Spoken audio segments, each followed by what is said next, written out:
अरहुल माँ के श्रृंगार है। लाल सजाल सीत सिंदूर शोभाने लाले, लाले अरहुल माँ के श्रृंगार है।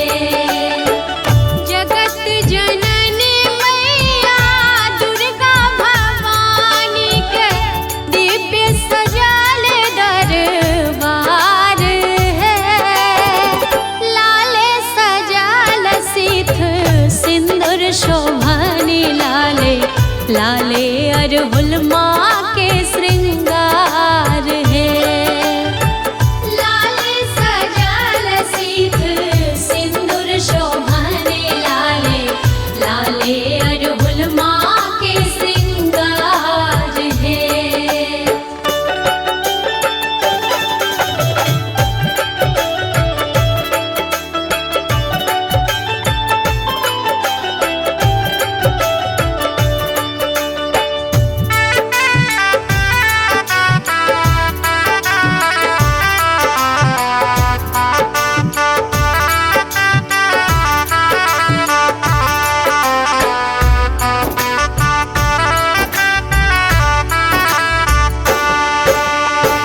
बेली चमेली जूही गम गम गम कैत, गर्दन फूलक हार है।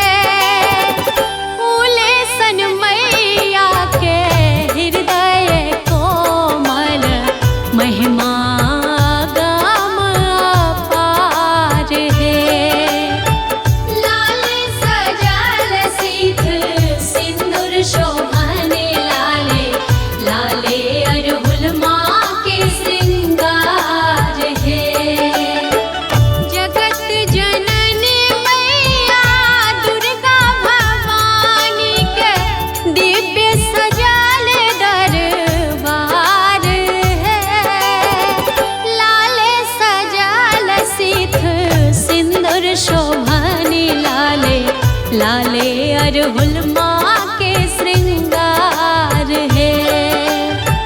लाले सजाल सीत सिंदूर शोभाने लाले, लाले अरहुल माँ के श्रृंगार है।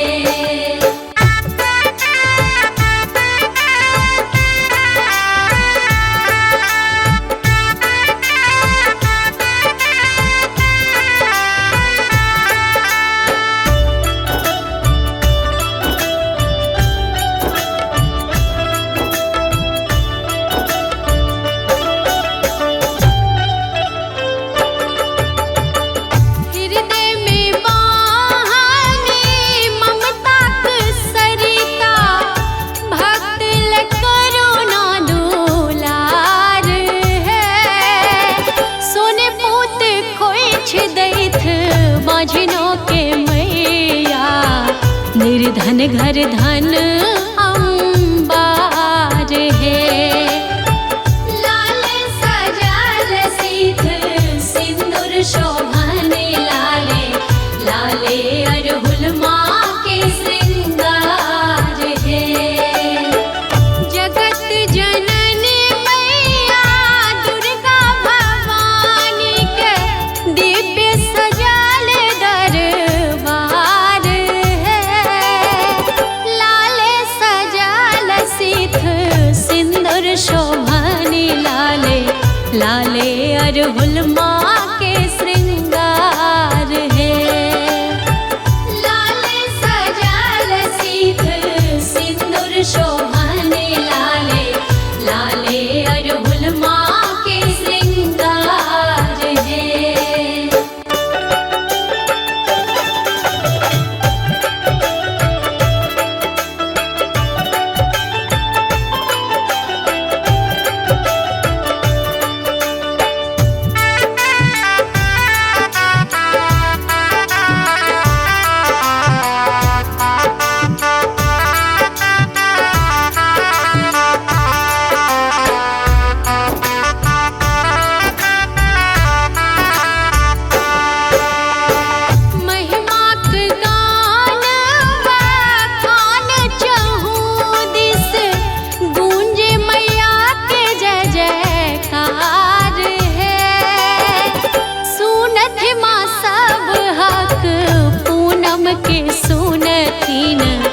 मैया के करुणा